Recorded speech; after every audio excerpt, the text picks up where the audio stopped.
When was the last time that you diminished the very gifts that God carved into you?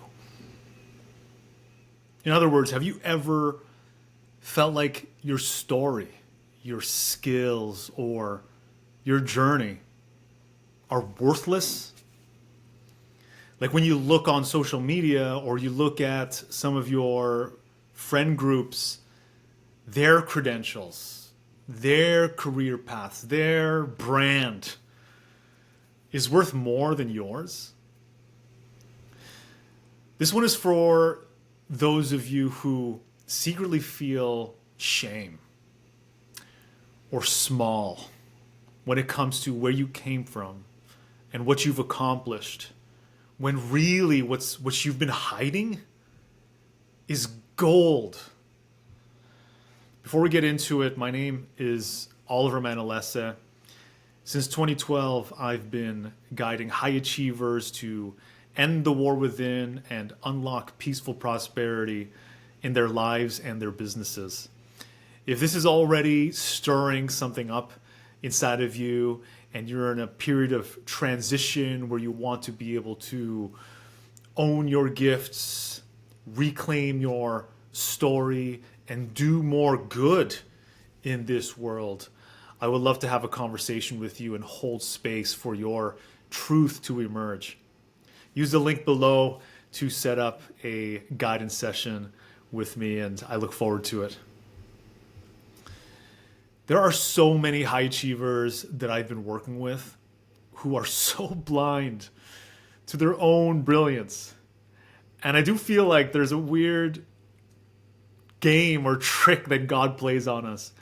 It's like when, just think of it for a second. When you are with somebody, you can see their gifts, you can see their greatness shine through so much, and you can just be excited for them. You can tell them about their potential. But then when you look at your own life, when you look at yourself in the mirror, it's like you're so unable and so blocked when it comes to the very same thing. And then when other people take note and acknowledge it, it's like, really? You see that in me? Or we try to diminish it, or we try to deflect and be like, no, you're amazing. I'm not amazing. You're amazing. I know I used to do that. I think it's just the way that we are built. I think that's why we need each other as human beings. We need other people in our lives to help remind us and reconnect with this truth. But I think a big part of this problem of being blind to our own brilliance is the fact that we're comparing our everydayness to someone else's highlight reel. And we don't really see what's happening behind the scenes for some of the people we put up on a pedestal, for some of the people that we admire. We have no idea what they're saying no to, what price they are paying to be able to express and represent how their life looks right now in the spotlight. And I think deep down, we all know as human beings that we all have challenges. We all have things that we are struggling with.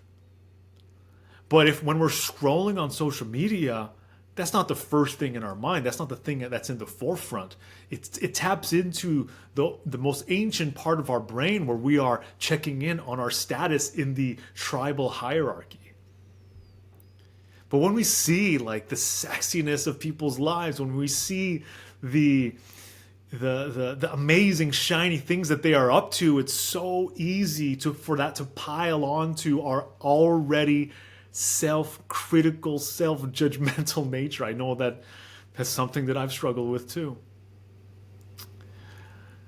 I had a group call with my clients the other day, and we were on this topic, and it was so interesting because the gentleman here, he was talking about how he had this sales job, and when he looked at other people and what they're achieving in their more corporate types of jobs, there's a little bit of embarrassment around being in sales.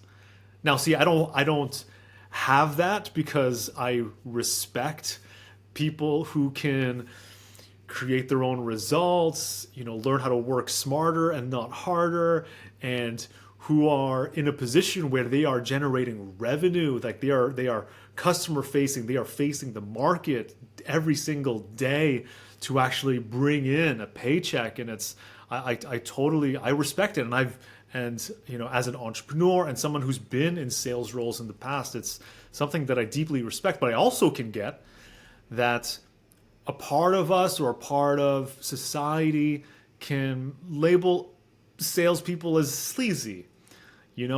People who are doing hard sales or selling used cars, or there's just this odd connotation that we associate it with.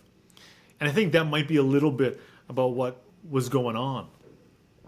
But the unfortunate part is that this sales experience that he had was many, many years, and he excelled and he grew and he thrived, and he has so many beautiful memories and milestones and relationships associated with that experience.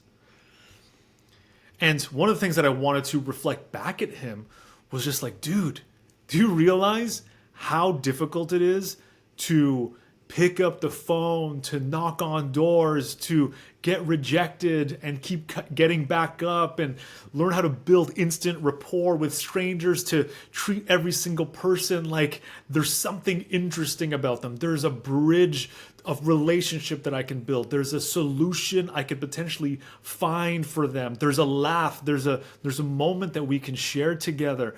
And there's so much grit. There's so much resilience. There's so much strength there that is earned and fought for, that people who work in a 9-to-5 job, who have their paycheck coming in every single day, they don't experience an ounce of that.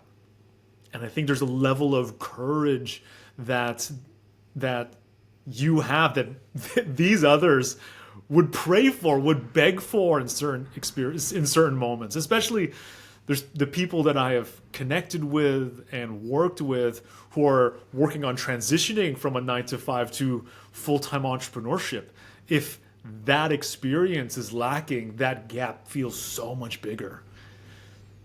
So these skills, you can't learn them from a textbook. You can't learn them from a YouTube video. You gotta face real life consequences. Like, the stakes gotta be high. Your ego is gonna get deflated. You have to muster up the courage to get back up. But I have a respect for the salespeople, but in terms of the embarrassment, I could totally relate with him when it comes to the first business that I ever started, which was a rent-to-own investment company. It failed. We had complaints. There's things that I could easily be embarrassed about, and there's aspects of that business that a part of me, I noticed I'd rather not talk about.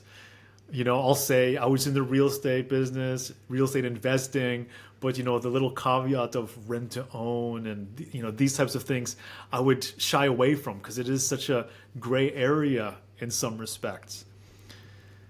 But look, by disowning that season, I'm disconnecting myself from that goal that I was talking to you about. It was the first experience where I could take something from my mind and manifest it into reality, where I could generate revenue from scratch. I learned how to be a leader. I learned how to market and sell something that I had created. I was able to find out what was of value to people and deliver it to them, helping people become homeowners, helping investors grow their investment portfolio. There was a level of instability and rejection and loneliness and pressure, and there's so much character building that happened there. It really shaped me, and if it wasn't for the spiritual bankruptcy that led me to, it wouldn't have caused the reinvention to get me to do the work that I've been doing over the last 13 years, helping guide high achievers who were just like where I was. I didn't know I had that capacity to be reborn like a phoenix from the ashes. So in many ways, even though it failed, even though there's some shame around it, it was part of my path. And actually there's so much in there that actually contributes to my to who I am today. I want to share with you a really potent quote from Naval Ravikant, because one of the things that I've really learned from him, and if you don't know who he is, I highly suggest that you look him up. His book, Almanac of Naval Ravikant, actually was a book written about him and the things that he said in interviews and on Twitter. But there's one beautiful quote that he says, and he says, "What looks like play to you, but looks like work to others?"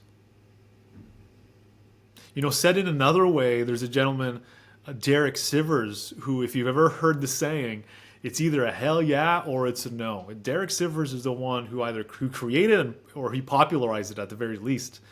And he says, what's obvious to you is amazing to others. You know, Derek and Naval, they're saying the same thing, that you have lived through things, you have overcome things, you have done things where you have thousands and thousands of hours of experience. There are things that are so easy for you, so simple, straightforward, fun, like you could just lose track of time doing, where other people, they wouldn't survive a second confronting some of these things. And look, my friend, there's a treasure inside of that. And I think it's important that we recognize that rather than be succumbed to the shame that we might feel. I think when we overlook what is already within us, our gifts, our skills, our experiences, our talents, our story, and its value and its impact and the good that it can do for the people around us, for the world around us, we can look at some other thing, a new business, a new certification, a new training, a new path, because it's so complex and so hard, and we think because of that it's so much more valuable than what we already got. And we think we got to fix ourselves and improve ourselves and add to ourselves. But man, you're ignoring the 10,000 hours, the 10,000 iterations that you've already done.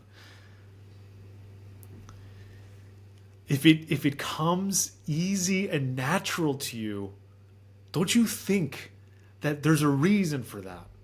It's because it's, you know, the fact that it's so frictionless, solving certain problems, working on certain issues that other people, you know, they'd be at a complete loss confronting. It's because that's where potentially this is where your value resides. Look, we have to exchange value. Whatever work we're doing, as in a job or in a business, we have to exchange value. And the thing that is the highest value is typically the thing that is the simplest, clearest, easiest for us to do. But for others, people need such help with. They need someone to hold their hand. They need someone to do it with them. Look, before we walk away from this conversation, I want you to sit with the fact that your story, that is the strategy. The pain that you've lived through, it's given birth to your purpose. And all of those experiences, everything that you've gained, it is calling you to honor it more. To have a deeper respect for it, for you to realize that you wouldn't have walked through these fires, you wouldn't have picked yourself back up in these situations, you wouldn't have learned all of the things that you've learned along the way if it wasn't for the possibility, the potential that you turn it into good in this present moment for somebody else. So if you've been downplaying your gifts, or disowning your past, or feeling stuck between who you were and who you want to be, let's talk. Use the link below, book a guidance session with me. Let's spend 75, 90 minutes, confront the truth, no fluff. Just have a sacred pause together so you can reconnect with the beauty, with the power, with the truth that's already inside of you. Talk to you soon.